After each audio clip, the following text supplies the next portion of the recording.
I think it's true that President Putin is a bit confused and a bit really over-optimistic about the military situation. We have the making of a deal, said the US president last night as he began talks in Florida with President Zelenskyy.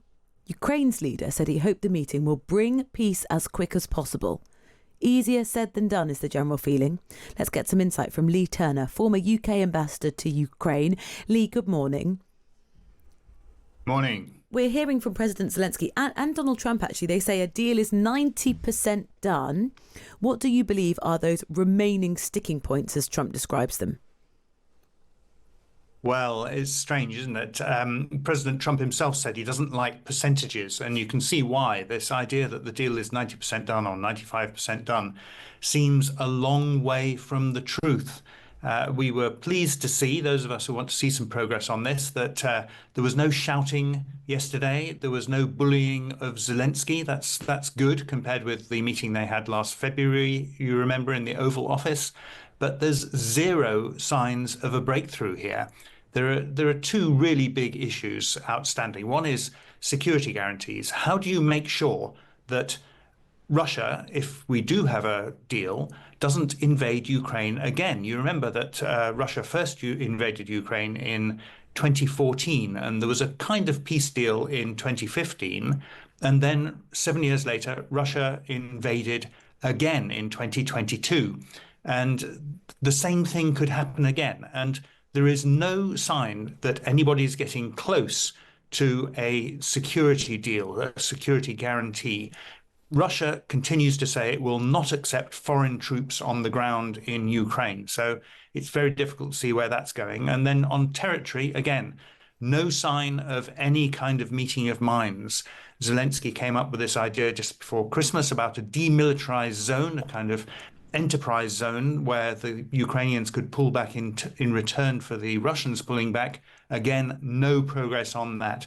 And unless President Trump is prepared to put pressure on Moscow, it's no sign of that happening. It's difficult to see how we're going to get an agreement here. In fact, what we have seen in the past is Putin putting pressure on Trump. Remember when in October, Trump was rumoured to be giving Zelenskyy some Tomahawk missiles, and then after a phone call with President Putin, that promise evaporated.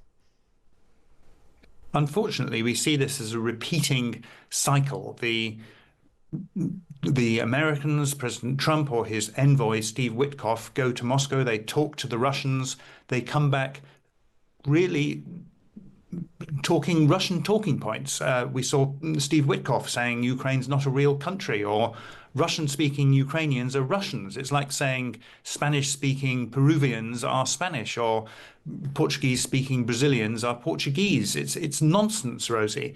And it's very difficult to see how we're going to make progress when, although the Europeans and Ukrainians come up with better ideas, where they come up with counterplans, each time that President Trump speaks to Vladimir Putin, he seems to adopt very pro-Russian lines. And we saw this yesterday, where just before President Trump was due to speak to Zelenskyy, suddenly they announced that he'd been talking to President Putin for 2.5 hours. It's a very strange way to do business, and so far, unfortunately, signs of a peace deal are very hard to see. And Trump's words can be so changeable. I mean, it wasn't that long ago that Trump promised Ukraine, you can get all your land back. It's very strange. And we saw President Trump saying yesterday, very strangely, Russia wants Ukraine to succeed. This is as though he doesn't know that Russia invaded Ukraine quite unnecessarily. Remember, before 2014, most Ukrainians quite liked Russia. They were quite pro-Russian. Of course, the countries have a long history of being deeply intermeshed in many ways. But since 2014, Russia has been doing absolutely everything it can to destroy Ukraine. Even in the last week, we've seen thousands and thousands of drones launched against Ukraine and missiles attacking civilian infrastructure, the electricity system, apartment blocks. The idea that Russia wants Ukraine to succeed is very hard to accept. Putin's actions right now on the front line, we have seen a real intensification of the fighting, not just in Kyiv, but the front line as well, over the last few days. That presumably is because Putin wants to shore up his negotiating position and weaken Zelensky's. Does that suggest that he thinks something might come of these talks if he is desperate now to improve his position as much as possible? I'd love to think that was true, Rosie. I think it's true that President Putin is a bit confused and a bit really over-optimistic about the military situation. Putin keeps making these maximalist demands.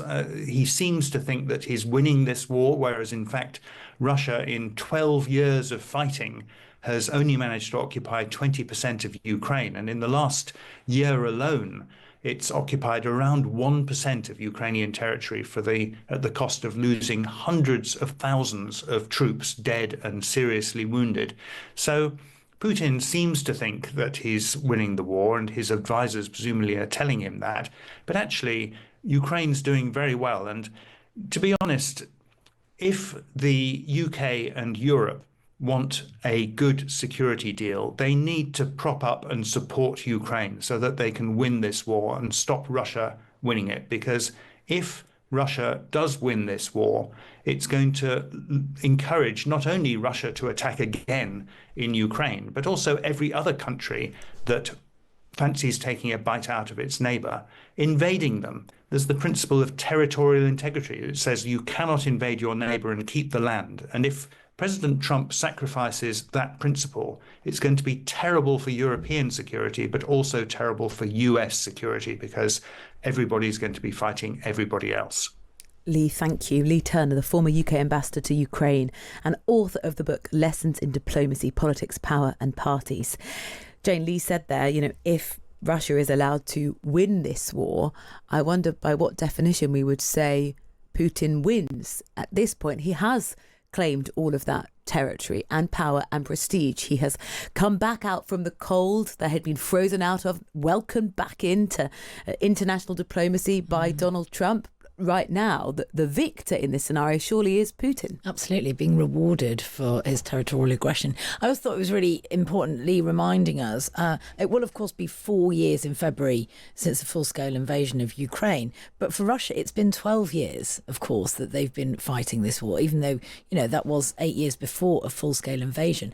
It's been 12 years and nobody has really intervened to any successful extent in stopping Putin's ambitions. And Donald Trump, the deal maker, is desperate for that to be him. And there is concern, particularly, remember, we could think back to the start of this year in February with that almighty row in the Oval Office. There is concern that Donald Trump may just ultimately lose patience with this. There are only so many times he can have phone calls with Putin where Putin tells him one thing and then acts in a completely different fashion. There's only so much time that Putin will give Zelensky without being frustrated that Trump isn't being greatly more lauded than he has been up until this point. There had been hopes, expectations that there could have been some sort of peace before Christmas, potentially even more meetings in 2025 to try and desperately come to an end of this conflict, at least in the early part of 2026.